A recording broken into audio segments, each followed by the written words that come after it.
Bonsoir à toutes et à tous, bienvenue dans la chronique du soir. Qui dit cinéma fermé dit forcément séance à la maison avec DVD, Blu-ray et compagnie. Ce soir, nous allons parler d'un film totalement disjoncté, totalement timbré, totalement délirant, totalement culte. J'ai nommé Las Vegas Parano.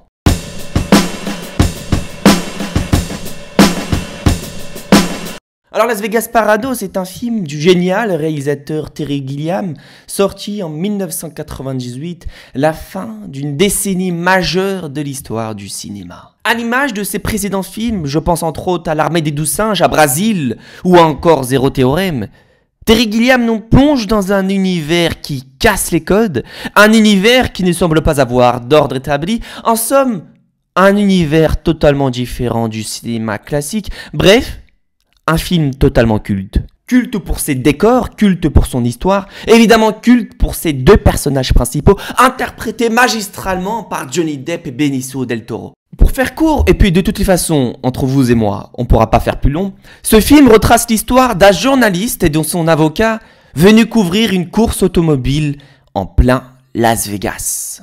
Enfin, est-ce vraiment le motif de leur trip à Las Vegas? Et c'est effectivement la question centrale du film.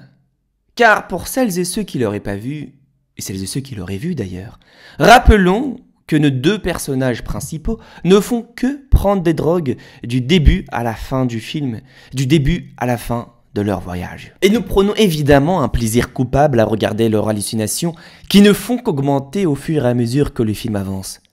Alors, je vous pose la question, mesdames, mesdemoiselles et messieurs, que veulent réellement nos deux personnages? Couvrir certainement une course automobile.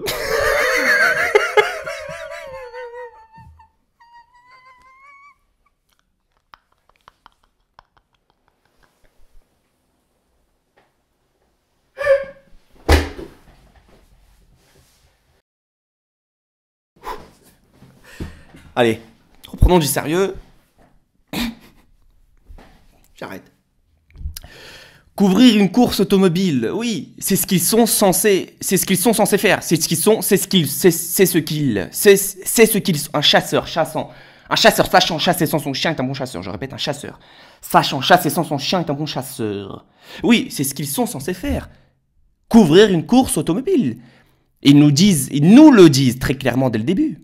Mais dans cette Amérique où tout est permis, où il n'y a finalement aucune limite, alors nos deux amis se laissent prendre par ce tourbillon de folie dans lequel personne ne peut entrer.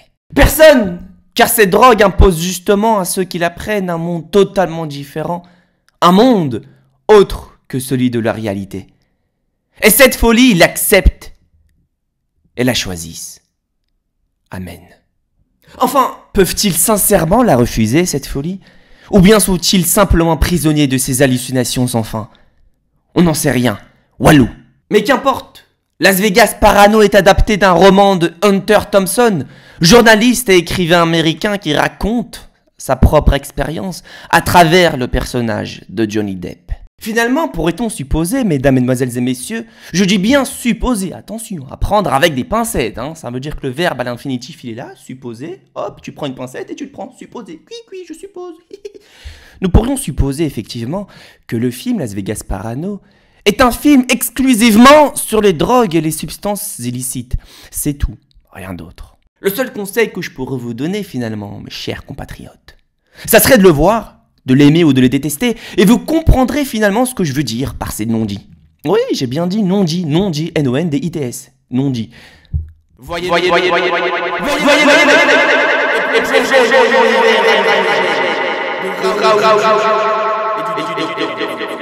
Et je vais vous dire quelque chose. La vérité, mesdames, mesdemoiselles et messieurs, est la suivante. On ne peut pas toujours expliquer, ni d'ailleurs tenter de rationaliser les expériences qui s'offrent à nous. Et regarder ce film est évidemment une expérience sensorielle unique. La vivre est amplement suffisante.